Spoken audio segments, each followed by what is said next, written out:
नमस्कार, आप देख रहे हैं न्यूज़ वन इंडिया और मैं हूं आपके साथ अर्चना गुप्ता। बुलेटिन की शुरुआत कर लेते हैं बड़ी खबर के साथ, जो कि दिल्ली से है।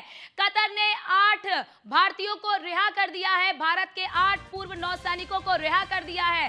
कतर की जेल में बंद थे ये 8 पूर्व भारतीय नौसैनिक, जिसमें से 7 की वतन वापसी हो चुकी है। ये बड़ी खबर आपको बता दे कि जासूसी के आरोप में इन सभी को फांसी की सजा सुना दी गई थी, जिसके बाद भारत सरकार की कूटनीति की ये बड़ी सफलता, भारत सरकार ने इस पूरी लड़ाई को लड़ा और उसके बाद जीत जो है वो भारत सरकार के पाले में 8 भारतीयों को रिहा कर दिया गया, जिसमें से 7 की ये वतन वापसी हो गई है।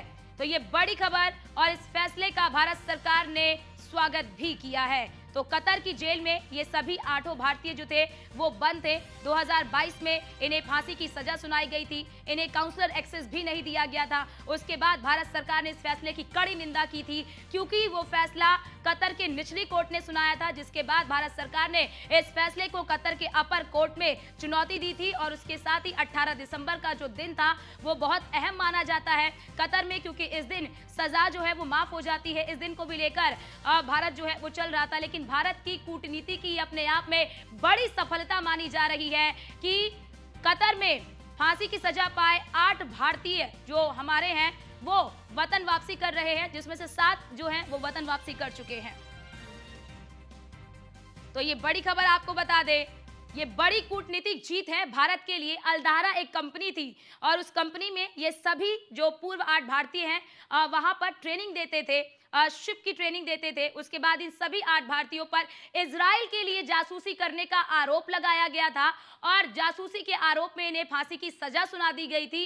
और सबसे बड़ी बात देखिए कि फांसी की सजा जब सुनाई गई तो उन्हें काउंसलर एक्सेस भी नहीं दिया गया था। और उसके बाद भारत सरकार ने कतर की सरकार से फैसले की कॉपी मांगी, यानी कि जो उन्होंने सजा सुनाई थी उस सजा की कॉपी मांगी थी। उसके बाद भारत सरकार की ओर से लगातार कतर सरकार से संपर्क स्थापित किया गया और उसके बाद तमाम जो राजनयिक प्रक्रिया है वो शुरू हुई। और उसके बाद कतर की निचली अदालत ने क्योंकि ये फैसला सुनाया था, जिसके बाद भारत सरकार ने जो न्यायिक प्रक्रिया है, जो कानूनी प्रक्रिया है, उस प्रक्रिया के तहत ही भारत सरकार आगे बढ़ी। और उसके बाद इस फैसले को कतर की अपर कोर्ट में चुनौती दी गई और भारत को ये बड़ी सफलता मिली। आपको ये भी जानकारी दे दे कि उस दौरान, यानी कि जब ये पूरी कानूनी प्रक्रिया चल रही थी, उस दौरान प्रधानमंत्री नरेंद्र मोदी की कतर के जो कह लीजिए कि सुप्रीमो हैं उनसे मुलाकात भी हुई थी। और उसी दौरान ये माना जा रहा था कि इस मामले को लेकर भी दोनों देशों के बीच में बातचीत हो सकती है, क्योंकि भारत और कतर के